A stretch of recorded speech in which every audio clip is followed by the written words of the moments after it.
প্রশ্নগুলো যেগুলো তোমরা এখন দেখতে পাচ্ছ এই প্রশ্নগুলো তো তোমাকে তৈরি করতেই হচ্ছে, তারই সঙ্গে সঙ্গে আরো কোন কোন প্রশ্ন অবশ্যই দেখে রাখতে হবে সেটা জানার জন্যই সম্পূর্ণ ভিডিওটা মনোযোগ সহকারে দেখে নাও এবং বুঝে নাও। চলো সময় নষ্ট না করে একেবারেই আমরা সরাসরি প্রশ্নগুলো দেখে নিই। ছোট্ট উপস্থাপনাটা সম্পূর্ণ মনোযোগ সহকারে দেখে নাও এবং প্রশ্নগুলো অবশ্যই নোট ডাউন করে নাও। প্রিয় ছাত্রছাত্রীরা, এসপি ম্যাম ক্লাস এডুকেশন চ্যানেলে তোমাদের প্রত্যেককে স্বাগত জানিয়ে শুরু করছি আজকের একটা সম্পূর্ণ নতুন উপস্থাপনা। আজকের উপস্থাপনায় তোমাদের জন্য নিয়ে চলে এসেছি চ্যুতি বিষয়ের ওপরে সম্ভাব্য প্রশ্নাবলী। মানে এই অংশটা থেকে গুরুত্বপূর্ণ 5 নম্বরের প্রশ্ন, 3 নম্বরের প্রশ্ন এবং 2 নম্বরের প্রশ্ন সাধারণত কি কি আসতে পারে পরীক্ষায়, সাধারণত কি কি এর আগেও এসেছে এই পোর্শন থেকে, সেই সম্ভাব্য প্রশ্নাবলী তোমাদের জানাতে চলেছি। তাই মনোযোগ সহকারে দেখে নাও, প্রয়োজনে তোমরা এটা নোট ডাউন করে নাও কি কি প্রশ্ন তোমাকে এই অংশ থেকে তৈরি করতে হবে সেই সম্পর্কিত সমস্ত তথ্য তোমাদের জানাচ্ছি আজকের এই উপস্থাপনায়। তাই প্রথম থেকে শেষ পর্যন্ত সম্পূর্ণটা দেখে নাও এবং প্রশ্নগুলো অবশ্যই তুলে নাও। চলো তাহলে শুরু করে দিই। প্রথমেই তোমাদের যে প্রশ্নগুলোর কথা বলবো সেগুলো হচ্ছে গুরুত্বপূর্ণ 5 নম্বরের প্রশ্নাবলী। তো সেখানে দেখো প্রথম যে প্রশ্নটার কথা বলেছি দেখে নাও, উৎপত্তি অনুসারে চ্যুতির শ্রেণীবিভাগ চিত্র সহ আলোচনা করো। এই প্রশ্নটার জন্য অবশ্যই তোমাকে ছবি তো আঁকতেই হচ্ছে, যেহেতু চিত্র সহ বলেই দেওয়া আছে। আর এই প্রশ্নটা কিন্তু অধিকাংশ সময় এসে থাকে, এই সম্পর্কিত যে ক্লাসটা হয়েছিল সেখানেও আমি তোমাদের বলে দিয়েছিলাম মূলত পরীক্ষায় উৎপত্তির ভিত্তিতে চ্যুতি শ্রেণী বিভাগটাই এসে থাকে। তাই এই প্রশ্নটা কিন্তু তোমাকে অবশ্যই তৈরি করতে হবে একটা বড় নম্বর অর্থাৎ 5 নম্বরের প্রশ্ন হিসাবে।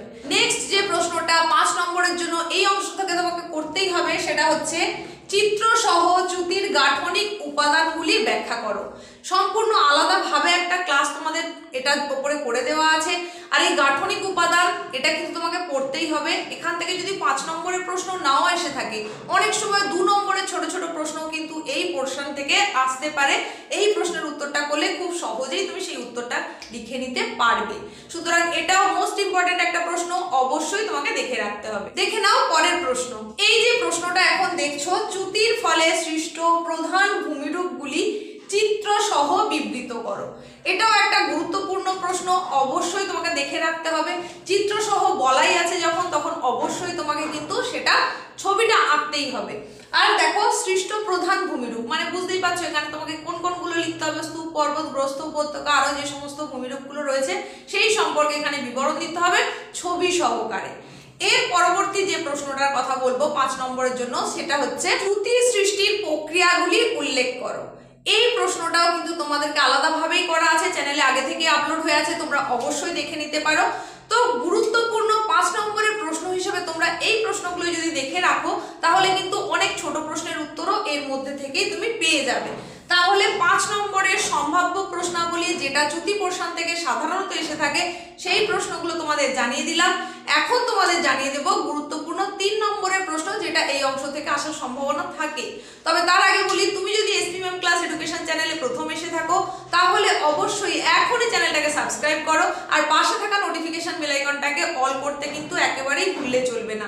তার কারণ তোমাদের জন্য নিয়ে আসা গুরুত্বপূর্ণ এই সমস্ত ক্লাসগুলো যদি তুমি পেতে চাও তাহলে অবশ্যই বেল আইকনটাকে অল করতে হবে, কারণ ভিডিও আপলোড হওয়ার সঙ্গে সঙ্গে তৎক্ষণাৎ সেই নোটিফিকেশন তাহলে তোমার কাছে তবেই পৌঁছতে পারবে।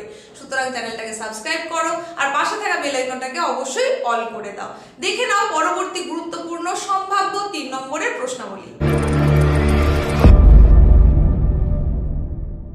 3 নম্বরের গুরুত্বপূর্ণ প্রশ্নের মধ্যে প্রথমেই যে প্রশ্নটার কথা তোমাদের বলবো সেটা হচ্ছে চ্যুতি সৃষ্টির কারণ বর্ণনা করো। মোস্ট ইম্পর্টেন্ট প্রশ্ন, অবশ্যই দেখে রাখবে, চ্যানেলে আগেই করে দেওয়া আছে, অবশ্যই ক্লাসগুলো দেখে নেবে। দেখে নাও নেক্সট প্রশ্ন। এখন যে প্রশ্নটা তোমরা দেখছো সেটা হচ্ছে চিত্র সহযোগে স্বাভাবিক চ্যুতির উৎপত্তি ব্যাখ্যা করো। এটা 3 নম্বরের প্রশ্ন হিসাবে আসতে পারে। আর আমরা 5 নম্বরের প্রশ্ন হিসাবে দেখেছিলাম উৎপত্তি অনুসারে চ্যুতির শ্রেণীবিভাগ করো, কিন্তু এখানে 3 নম্বরের প্রশ্নে একটা নির্দিষ্ট করে দেওয়া হয়েছে চিত্র সহযোগে স্বাভাবিক চ্যুতির উৎপত্তি ব্যাখ্যা করো। তো এটা একটা গুরুত্বপূর্ণ প্রশ্ন। নেক্সট প্রশ্ন দেখে নাও। পরবর্তী প্রশ্ন হিসেবে যেটা তোমাদের বলতে চলেছি সেটা হচ্ছে উদাহরণ ও চিত্র সহ স্তূপ পর্বতের উৎপত্তি ব্যাখ্যা করো। এটা অনেক সময় এসে থাকে, আবার একইভাবে এখানে আরো এক ধরনের প্রশ্ন এসে থাকে, সেটা বলে দিচ্ছি আর লিখছি না। সেটা হচ্ছে উদাহরণ ও চিত্র সহ গ্রস্থ উপত্যকার উৎপত্তি ব্যাখ্যা করো। তাহলে স্তূপ পর্বতের উৎপত্তি ব্যাখ্যা করো অথবা গ্রস্থ উপত্যকার উৎপত্তি ব্যাখ্যা করো উদাহরণ এবং চিত্র সহযোগে। এই দুটো প্রশ্নের মধ্যে একটা মূলত এসে থাকে অনেক সময়, তবে বেশিরভাগ ক্ষেত্রে দেখা গেছে এই প্রশ্নটা আসতে, অর্থাৎ স্তূপ পর্বতের উৎপত্তি ব্যাখ্যা করো, তাই এটাই লিখে দিলাম। তোমরা দু রকমের উত্তরটাই কিন্তু দেখে রাখবে। এবার দেখো নেক্সট প্রশ্ন হিসেবে যেটার কথা তোমাদের বলছি, খুব মজাদার প্রশ্ন, ব্যাখ্যামূলক প্রশ্ন, অনেক সময় এটাকে আসতে দেখা গেছে। প্রশ্নটা হচ্ছে সব হোস্ট স্তূপ পর্বত না হলেও সব স্তূপ পর্বত হোস্ট হয় কেন? খুব গুরুত্বপূর্ণ প্রশ্ন এবং এই প্রশ্নটা প্রায় সময় কিন্তু আসে। আরো একবার প্রশ্নটা দেখে নাও, সব হোস্ট স্তূপ পর্বত না হলেও সব স্তূপ পর্বত হোস্ট হয় কেন? সম্ভাব্য 3 নম্বরের প্রশ্নসমূহ হচ্ছে এইগুলোই যদি তোমরা দেখে রাখো যথেষ্টই হবে। আর এর সঙ্গে সঙ্গে আমি কয়েকটা পার্থক্যের কথা বলবো যেগুলো কিনা তোমাদের 3 নম্বরেই মূলত এসে থাকে। সেই পার্থক্যগুলো তোমাকে একটু দেখে রাখতে হবে। তাহলে এখন দেখিয়ে দেবো তোমাদের সেই পার্থক্য কোন কোনগুলো তোমাকে করতে হবে। এই যে পার্থক্যগুলোর কথা বলছি সেগুলো তো তোমরা উল্লেখ দেখতেই পাচ্ছ, তাও আমি একবার পড়ে দিচ্ছি, দেখে নাও, প্রয়োজনে স্ক্রিনশট নিয়ে নাও বা নোট ডাউন করে রাখো। পার্থক্য মূলত তোমাদের 3 নম্বরেই সাধারণত আসে, তো সেই হিসাবে তোমরা যেগুলো দেখে রাখবে সেটা হচ্ছে ঝুলন্ত প্রাচীর ও পাদমূল প্রাচীর, স্বাভাবিক চ্যুতি ও বিপরীত চ্যুতি, সোপান চ্যুতি ও পরিখা চ্যুতি, বিপরীত চ্যুতি ও সংঘট্ট চ্যুতি, স্তূপ পর্বত ও গ্রস্থ উপত্যকা। এইগুলোই মোস্ট ইম্পর্টেন্ট পার্থক্য যেগুলো সাধারণত এই অংশ থেকে এসে থাকে। এই হলো তোমাদের গুরুত্বপূর্ণ 3 নম্বরের প্রশ্নসমূহ। সম্পূর্ণটা তোমাদের জানিয়ে দিলাম, প্রশ্ন কি কি আসতে পারে সেটাও জানালাম, পার্থক্য কি কি আসতে পারে সেটাও বললাম। এরপরে এখন তোমাদের জানিয়ে দেব গুরুত্বপূর্ণ 2 নম্বরের প্রশ্ন। তবে তার আগে বলি, এই যে মনোযোগ সহকারে সম্পূর্ণ ভিডিওটা তোমরা এখন দেখছো তার জন্য তোমাদের প্রত্যেককে জানাই অসংখ্য ধন্যবাদ। সঙ্গে তোমাদের আছি আমি, তোমাদের ডিএসপি ম্যাম। আর এই যে 2 নম্বরের প্রশ্ন যেগুলোর কথা বলছি সেগুলো আর এখানে লিখছি না, তোমরা একটু মনোযোগ সহকারে শুনে নাও। যদি শোনার ক্ষেত্রে কোনো অসুবিধা হয়ে থাকে প্রয়োজনে আরেকবার ব্যাকে গিয়ে দেখে নেবে, শুনে নেবে, তাহলেই বুঝে যাবে আর সেই অনুযায়ী নোট ডাউন করে নেবে। তো 2 নম্বরের কাকে বলে মূলত এসে থাকে বা বৈশিষ্ট্য এসে থাকে, সেই হিসেবে তোমরা যেগুলো করে রাখবে সেটা হচ্ছে চ্যুতি, ঝুলন্ত প্রাচীর বা ঊর্ধ্বস্তূপ, অধস্তূপ বা পাদমূল প্রাচীর, ক্ষেপ, ব্যবধি, সংঘট্ট চ্যুতি, পরিখা চ্যুতি, ভৃগুতট, স্লিকেন সাইড, ব্রেক্সিয়া, মাইলোনাইট, গাউজি, আনেসালো চ্যুতি। আর তারই সঙ্গে দেখে রাখবে সেটা হচ্ছে রিফট ভ্যালি। ব্যাস, এই হচ্ছে টোটাল প্রশ্ন তোমার চ্যুতি অংশ থেকে।